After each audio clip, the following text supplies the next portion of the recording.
Parlons de cinéma, je reviens à mes premières amours. Alors pourquoi le deuxième souffle? Parce que c'est intéressant cette histoire, Jean-Marc. Moi je me demande toujours pourquoi le cinéma prend les chefs-d'œuvre pour les refaire en moins bien. Ça c'est un mystère que je n'arrive pas à comprendre. Non seulement c'est le même film, mais c'est les mêmes dialogues. Alors avec des idées absurdes. Par exemple, vous savez que Michel Constantin, qui était un des rôles principaux de 1966 du film de Melville, est un ancien handballeur. Il était dans l'équipe de France de handball. Handballeur, il était volleyeur. C'est ça qui ridiculise toute cette chronique.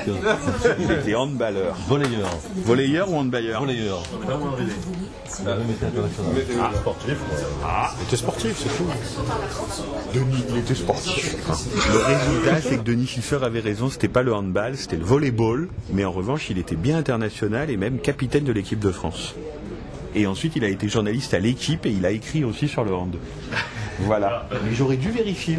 En fait, c'est très rare qu'il y ait autre chose que de la politique, mais là, c'est vrai que j'avais envie de parler d'autre chose et puis j'avais envie de me marrer sur Playboy avec Binoche. Alors voilà ce que ça donne. Ouais. Juliette Binoche. Nue. Mais c'est mal imprimé votre journal. Non, on voit rien du tout. Ça donne une bouillasse en noir et blanc. Ouais. Alors quand on voit ça, on se dit mais c'est aussi flou que le budget du gouvernement cette photo. C'est qui? C'est Bachelot et Laporte en train de s'engueuler.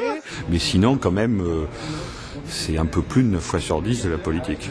Voilà. Mais là c'était rigolo pour changer un peu. C'est incroyable parce qu'on voit absolument rien. Hein. Même David Hamilton c'était de l'eau claire. Mais c'était d'une netteté de cristal. Exactement. Voilà, ça c'est nos références d'ado. Merci beaucoup Frédéric Bonneau. L'intérêt de Frédéric Bonneau, c'est qu'il a totalement carte blanche, il fait ce qu'il veut. Moi, je demande même pas à relire avant la diffusion ce qu'il va faire. Il vient, il choisit son sujet et il le fait en toute liberté. Donc, il parle très souvent de politique, 95% du temps, mais des fois, il a envie de parler d'autre chose. Donc, il fait ce qu'il veut et il le sait d'ailleurs. C'est pour ça, je crois qu'il prend beaucoup de plaisir à travailler ici. Ouais. C'est qu'il a avec moi une liberté totale de faire le sujet qu'il veut. Toi aussi, ça t'intéresse? Moi aussi, oui, bien sûr. Moi, j'adore.